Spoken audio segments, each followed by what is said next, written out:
Let's go out of the Bible. No, let's stick there a little bit.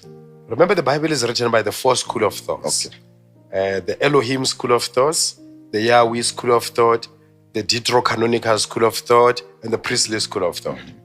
Now, how do you identify these school of thoughts? I mean, there are some of them, you can easily identify them because they will tell one story in two ways, like creation story. Genesis 1, Adam was spoken into existence. Everything was spoken into existence. His wife, like Genesis 1 verse 26, let us make man in our image and our likeness, you know. And then they said male and female created he them. So that part is talking about things that were spoken into existence. Genesis 2, they talk about man made out of the clay of the earth. And then from his rib, a woman was made. Another story.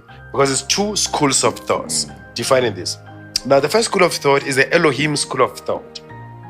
These ones, and that is what make Genesis 1 speaks in plural. Let us make man in our In fact, in image the, and in our the Hebrew, Genesis likeness. 1 is Barashit bara Elohim haaretz nashamayin. Yes, because So you see, the gods created heaven and earth. yes, there's a part I'm coming to. That why is it said in plural? It is because it is the Elohim school. But the Elohim, it is plural. Because in singular is El. So it is a plurality of El Shaddai, El Tzibo, El Nisi, El Elyon, El Yahweh, and so El Sabaoth, and so forth. This is what account to let us. So this is what you call the community of the gods. So- Psalms 82. So the proper way then you will say, Matomontomo mbadimu barile. Okay. The gods. The gods. So when you talk about God in plurality, you will say the gods, because you're talking about the 12 of them. That is why in the New Testament, Christ will talk about Eloi, Eloi, lama sabachthani. My El, why have you forsaken me? Because in singular is El. So this Elohim school of thought, which is basically made up of 12 gods, has 7 messengers, is 2, which are called the angels. The Beni Elohim. Michael, Gabriel, Raphael, Samael. Now also them, all their names end with El, because they belong to the Yahweh school of thought. The Yahweh school of thought is El Shaddai, El Tzibo, El Nis, El what.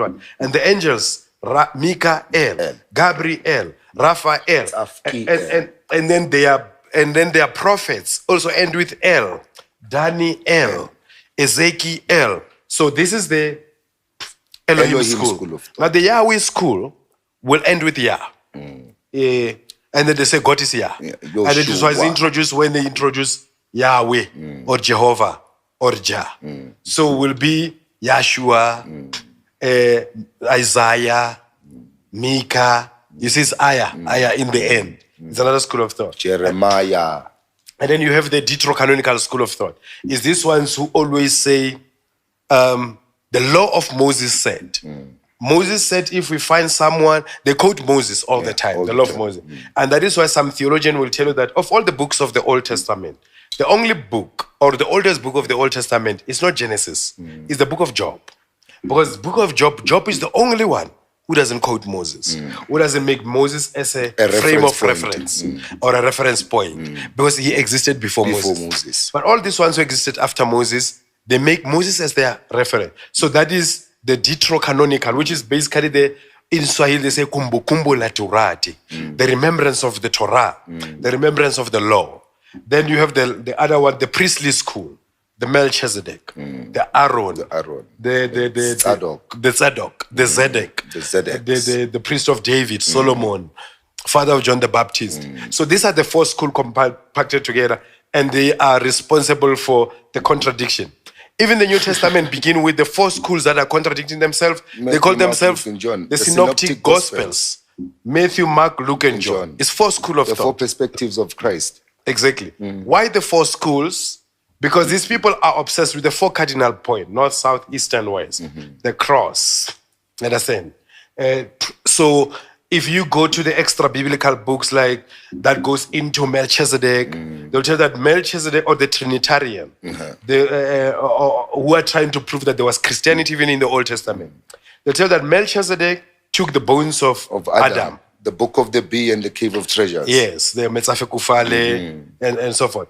That Melchizedek went in the cave of treasures, took the bones of Adam, took it into the ark. Because Adam, after he died, Adam was chased from Eden. They live in the cave of treasures. He died. They put his bones there. They minister on over his bones, generation after generation. That is the antediluvial patriarch, or the 12 patriarchs who existed before the flood. Lamech, Seth, Methuselah, Enoch, Noah.